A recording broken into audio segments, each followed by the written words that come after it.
On today's episode of the Locked On Texans podcast, Joe Mixon is set to return for this offense. We'll talk about how that's a much-needed boost and a one-on-one with Will Anderson.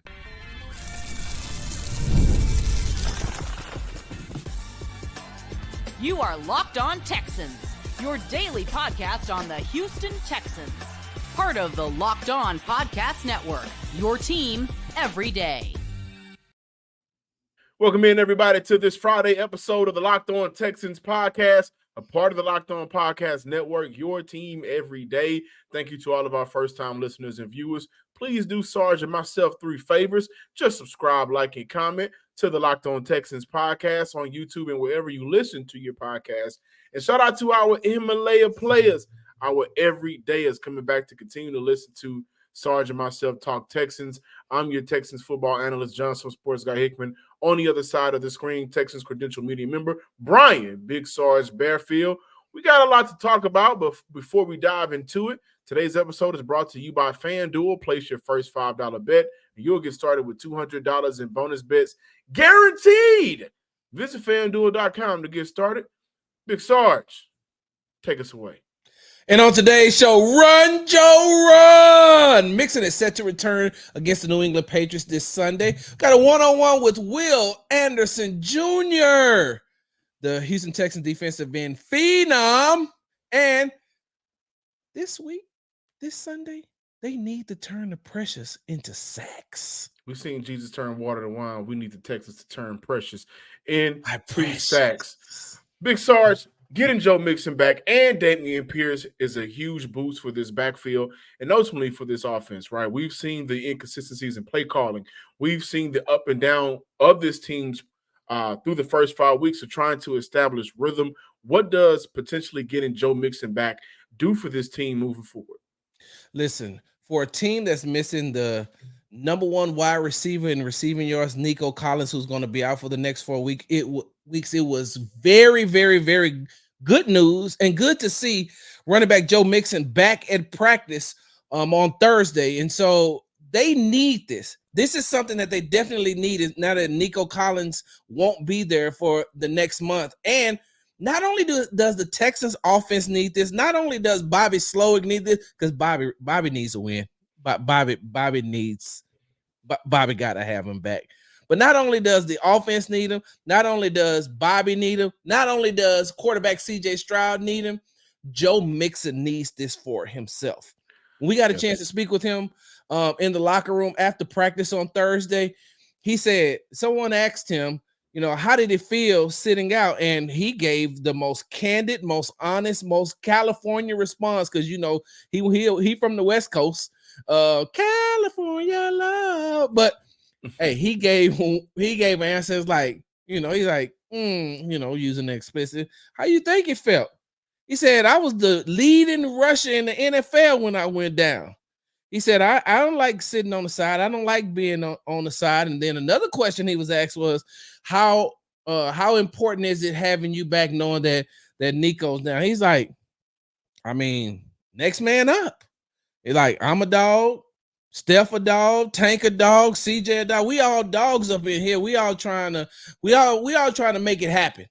And so having him back, especially when you're missing Nico, is going to give another dynamic to that offense. And if you get Dameon Pierce back, who was a full participant in practice on Thursday, getting him back, but even having Dare play the way that he's playing, and Joe Mixon gave Dare Ugumunwale his props today. But I look forward to seeing Joe Mixon starting and Dare backing him up. I would bring in Dameon Pierce on limited. It's going to be good to get Dameon Pierce back on special teams as far as kick return is concerned.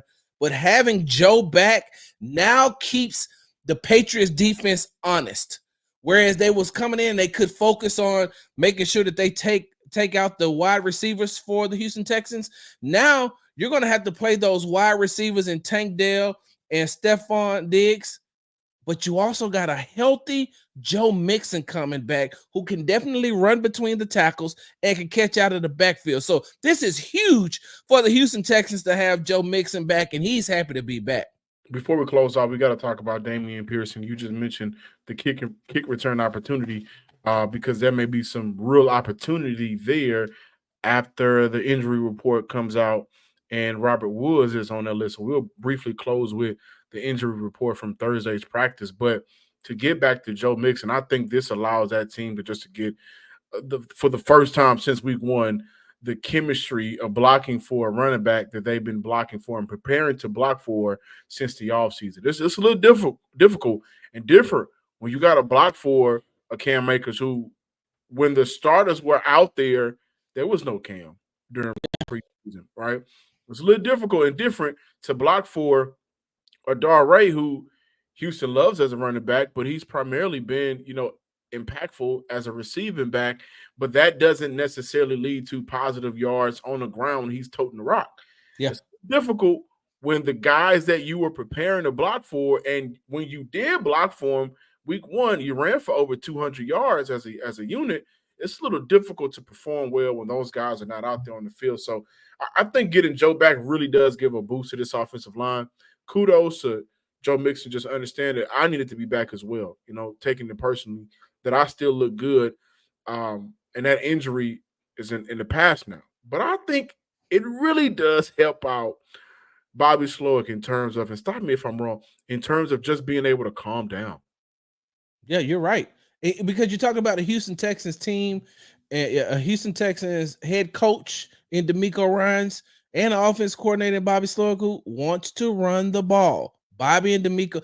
And the reason why a lot of people can't understand why teams always want to run the ball. And I'm going to tell you why the Houston Texans, I can't speak for every team, but most teams. But the Houston Texans like running the ball because D'Amico always wants to win the time of possession.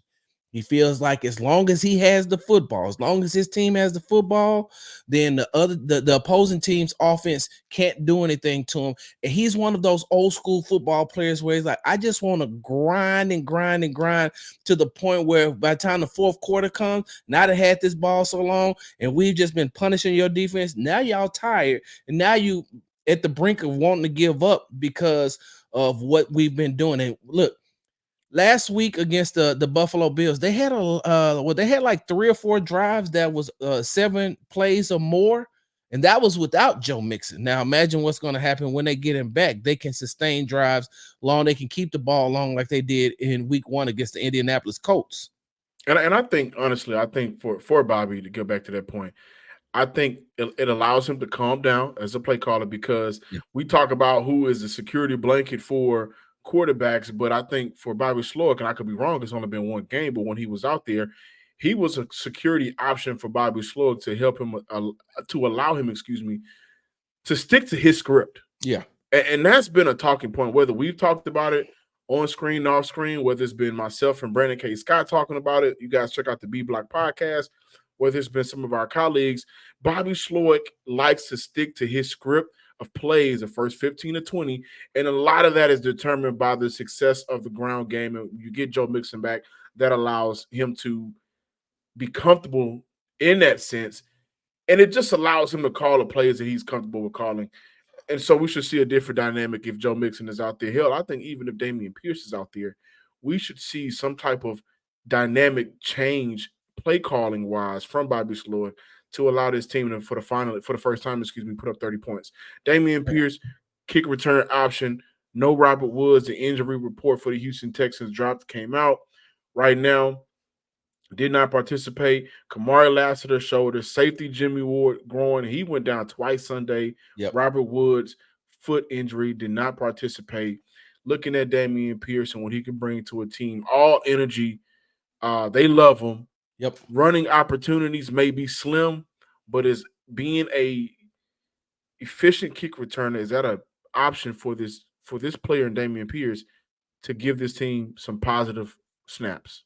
Of course. We've seen what Dameon Pierce can do in the open field. It when he does kick returns, and if let me say this, let me back up and say this. if he's allowed to return, because a lot of these teams aren't allowing players to return the ball. They'll rather give up the field position than to give up a return. But if he does get a chance to return, I like his vision. I like his vision in the open field like that. When Dameon Pierce can see everything in front of him, he's a very, very, very good runner. Yes. And he can find the hole, and he doesn't mind getting contact. I call him a contact magnet, so he doesn't mind, taking contact. And him coming out of the end zone or wherever he's catching the ball from. When Dameon Pierce gets up to top speed, he gone. There's not too many people that's going to catch him. And so I like the fact that they're going to get him back, and like the fact that they're going to get him on the special teams. One more note before we move on from this, John, I want to talk about with going back to Joe Mixon real quick. What Joe Mixon also does for Bobby Slowick is it keeps the defense honest, because when Dare comes in, they know that there's a run pass threat. But when Cam Akers was coming in, it was strictly a run. Now with Joe Mixon in the game, there's that run pass threat. And when you bring Dare in, it's the exact same threat. So play action bombs over the middle, tank down, 60-yarder. Boom, boom, boom. That's what I want to hear from this Sunday. Again, y'all got a Cowboys fan and a Patriots fan talking about, they're going to talk about their two favorite teams this year. I'm just first up, and I'm going to say it now, and I'm going to say it again. The Patriots should lose this game. The Texans should handle them with ease. And I think, once again, we'll see the first time this offense puts up 30 points. Now, when we come back, we got a one-on-one with second-year edge rusher Will Anderson. But first, guys, this is an important time to talk to you about Robin. Right now, guys, is the perfect time to let you in on a secret. Robinhood Gold is allowing everybody, and I do mean everybody, to eat. You don't need a silver spoon to eat up the financial favors of the 1%. Robinhood Gold allows others to get the rates and perks usually reserved for the high society. Now the resourceful individual with Robinhood Gold can earn the very liberal rate of 4.5% APY on uninvested cash, receive unlimited 1% deposit bonuses, and be rewarded with a handsome 3% retirement boost on an IRA account. Robinhood Gold provides the privileges of a high net worth for any net worth. These generous benefits are now available for only $5 a month. The new gold standard is here with Robinhood Gold. Sign up at robinhood.com/gold. Investing involves risk. Rate may change. Gold membership is offered by Robinhood Gold, LLC. And also, guys, we're talking about getting you some money. We can also talk about having fun with some money, and that's with Prize Picks. Right now on Prize Picks, where you can win up to 100 times your money on Prize Picks with as little as 4 correct picks. Prize Picks is the best way to get in on sports action in over 30 states, including California, Georgia, Florida, and Texas. Prize Picks is the real money daily fantasy platform with an injury insurance policy, so your lineup stay in play even if one of your players gets injured. If your player leaves in the first half and doesn't return, Prize Picks keeps your lineup alive. And let's say you want to play alongside Prize Picks' biggest names, including Drewski, Joe Budden, and more. You can now find community plays under the promo tab of the app to view entries from some of the biggest names in the Prize Pick community each week. Go to prizepicks.com or download the app today. Use code LOCKEDONNFL to get $50 instantly when you play your first $5 lineup. That's Locked On NFL, LOCKEDON NFL, to get $50 instantly when you play your first $5 lineup. Prize Picks, run your game.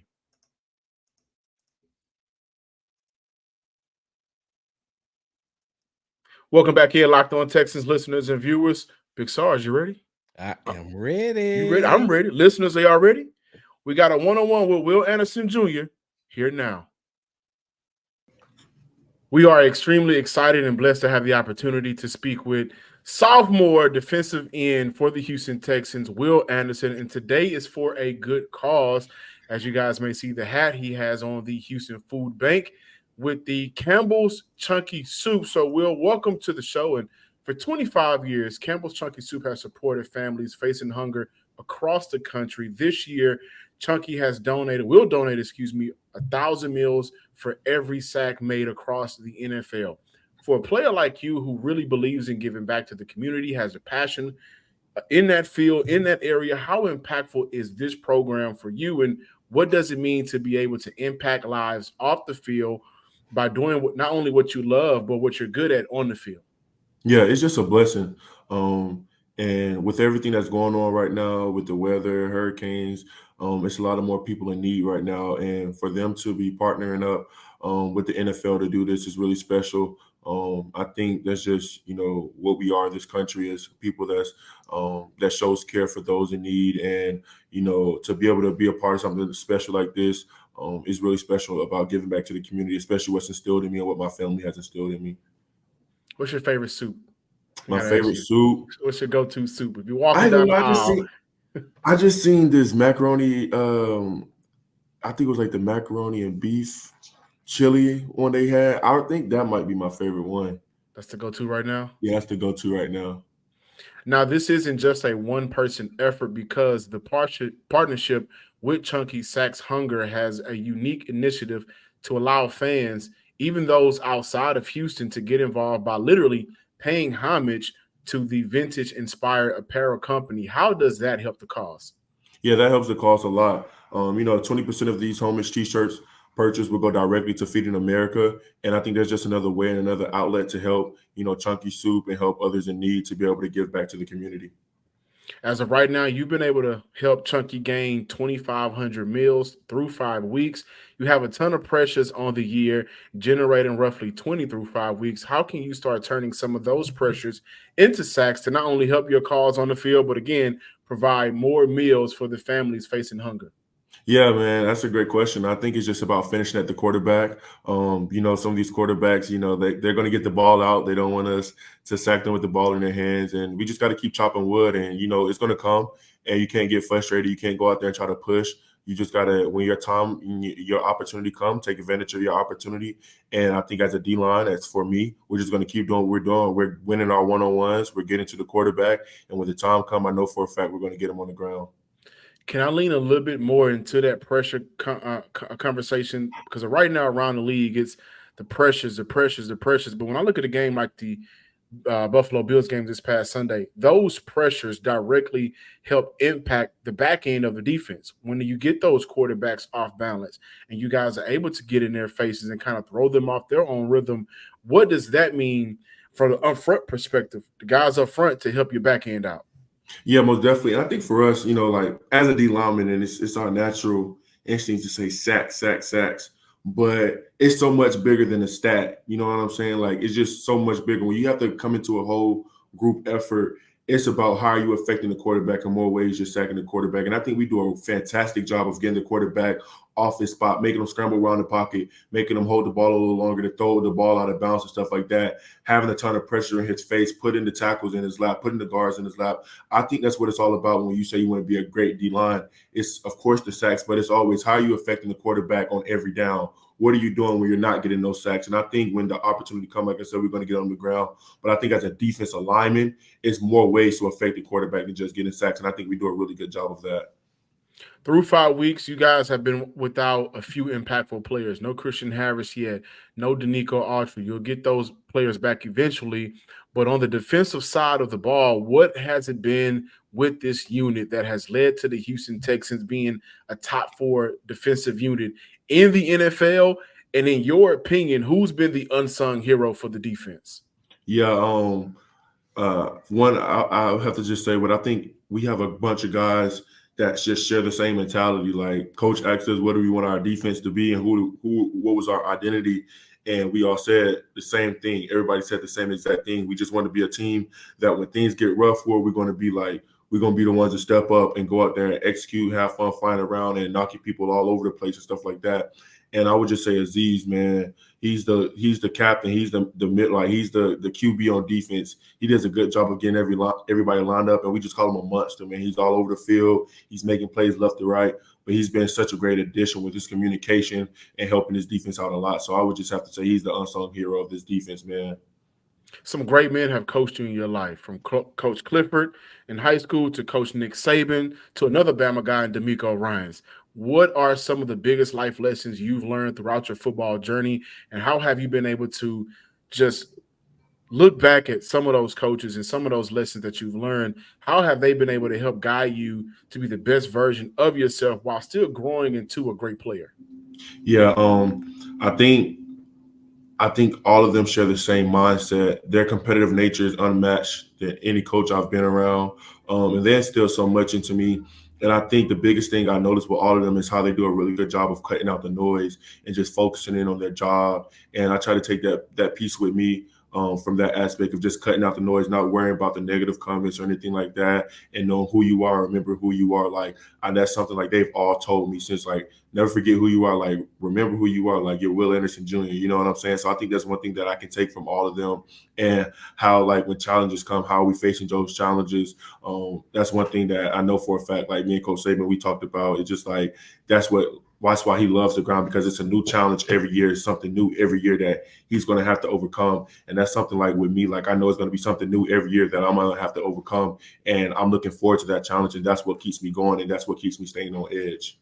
And right now, America is looking to overcome the challenge of a lot of the hungry families that we have in our country. But remembering who you are, right? That's a message in itself, because we can see people kind of get lost in things when they get more. Remembering who you are, how has that lesson just allowed you to say, you know what, no matter where I'm at, whether I'm at Bama at the top of my game, whether I'm in Houston, defensive rookie of the year, I have to make sure I remember where I'm from, where I come from, who I am, and continue to pour back into the community, which is what you're doing with Campbell's.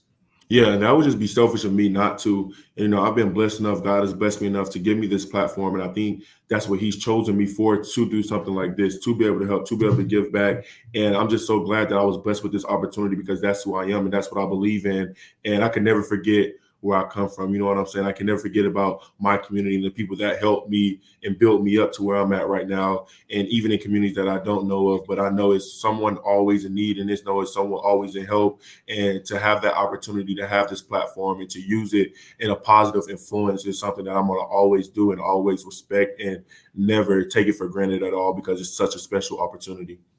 There's a reason why I wore this dad gang hat, because, Will, you wear your father's name with pride, Will Anderson Jr.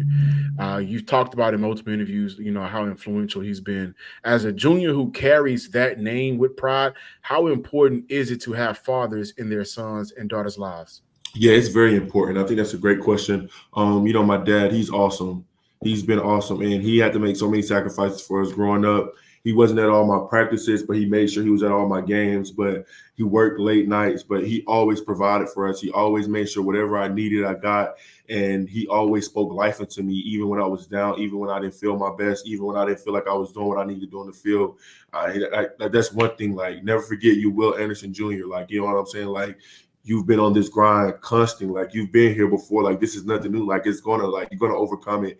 And he always just told me, like, nobody has a position. Like, growing up, like, if you want it, you got to go get it. And that's why I always keep that same mindset in my head. And he's been a great father figure in my life, to teach me how to be a man, how to be respectful, and how to say yes, ma'am, no, sir. And it's taken me so far. And I just have to give a big shout out to him, because I appreciate him so much for everything that he does. He's kind of in the shadows. Like, you have to, like, talk, like, be around him for him to, like, open up to you. But, like, Right. he'll just sit in the shadows. But, like, my dad is a character. Like, he's funny. He's very outgoing. But, like, he's really a great guy. And I'm really blessed to have him as a dad. Before I close out, I got one more question for you, and I think you may like it. Grew up in Georgia, play ball in Bama. Now you're here in Houston. 3 southern states, in Texas, 3 southern states, all pretty much known for some good cuisine, right? Mm-hmm. Who has the best food out of the 3 states? I'm going to go Houston, Okay. Georgia, Alabama. Okay. All right. Okay. City of Houston, y'all making them proud. Y'all doing them right. Thank you, Will Anderson, for joining the show and having this great one-on-one conversation. I really appreciate it, and I pray that you continue to just be able to impact lives, again, on the field and off the field, with your great play and being able to get back to the community. Thank you once again. Thank you. I appreciate you for having me. Texan fans, you're getting the best of both worlds today. Not only did you get an opportunity to hear from Will Anderson, but we're also giving you a great opportunity to just kind of live it up and win big on FanDuel, America's #1 sportsbook. Whenever you get that hunch in the middle of the game, you can go check out the latest stats. You can view live play-by-play. You can do so much more on the same page where you place your bets. And today you'll get started with $200 in bonus bets guaranteed. That's guaranteed when you place your first $5 bet. That's FanDuel.com. Visit FanDuel.com to check out the $200 in bonus bets guaranteed. All you have to do is place your first $5 bet. FanDuel, America's #1 sportsbook in the nation. Welcome back in, Locked On Texans listeners and viewers. Great conversation there with Will Anderson. I love the fact that he talked about, the importance of giving back. I'm a huge believer in that. That's one of his passions. And I think my favorite response from Will Anderson was him talking about, his relationship with his dad. We always talk about coaches' relationships with players, but I truly believe it starts at home. Those foundations start at home. And now in year 2, he's working with Campbell's Chunky Soup to be able to give meals to hungry families in the United States. And so I just wanted to ask him about the importance of fathers in their kids' lives. But the real conversation, Sarge, is how can the Texans turn pressures into sacks? The Texans right now are, I believe, number 7th in the NFL in total sacks. And they are going up against the number 30th ranked offensive line in the NFL. This team and the New England Patriots have allowed 20 sacks between their 2 quarterbacks.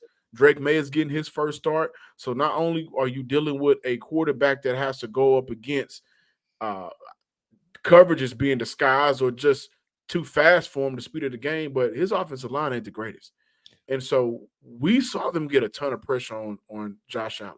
Between Will Anderson and Danielle Hunter, they are one of the more get pressure duos in the NFL. But now the reality is they got to turn some of those pressures into sacks.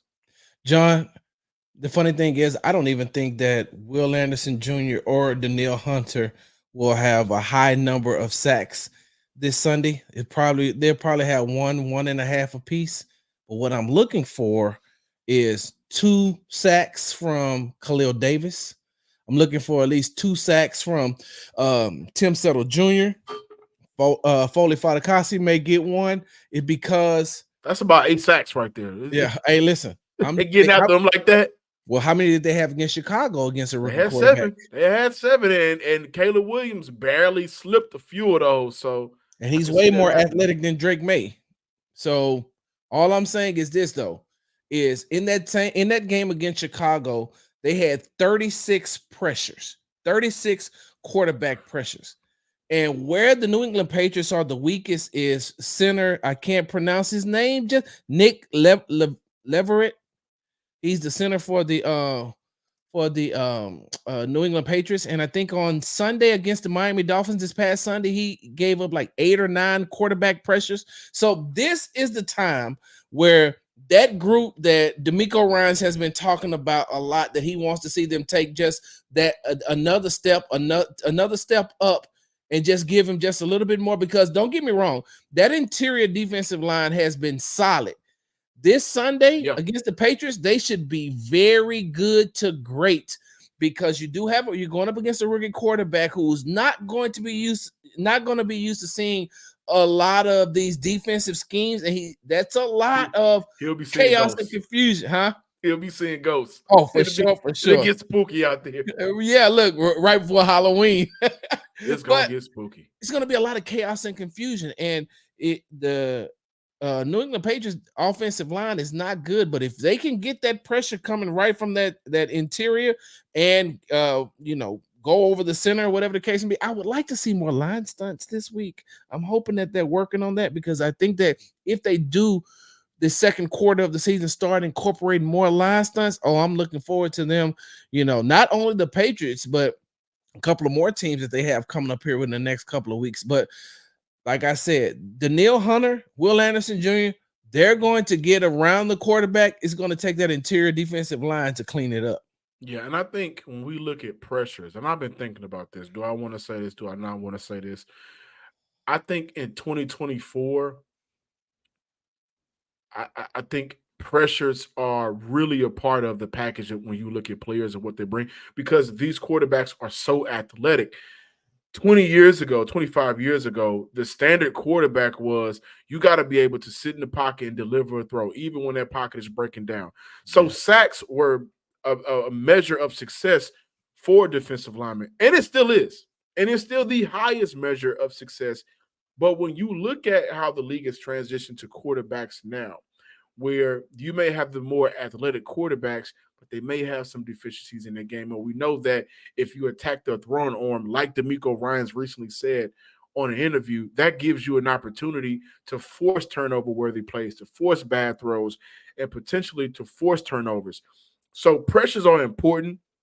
And I say all that to say, while we've loved the pressure both Will Anderson and Danielle Hunter have been giving the Texans, you say the interior defensive line, they've played great through 5 weeks, but I do want to see more from both Will and Danielle, straight up and down. I think the interior defensive line is going to do their job.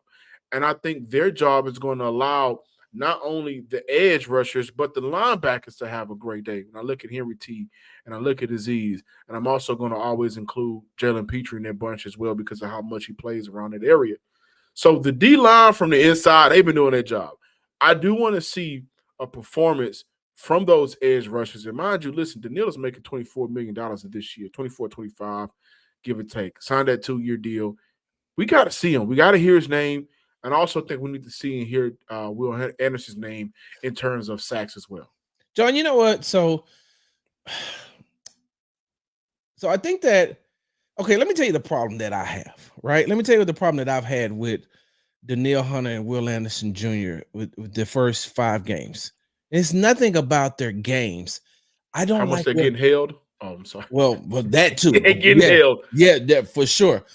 I don't like where they're lined up.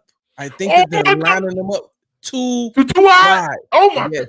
Oh my Yes, goodness! John. Can we talk about it now? Go ahead. You go first. You go first. No. Because we gotta get out of here. No, you go first.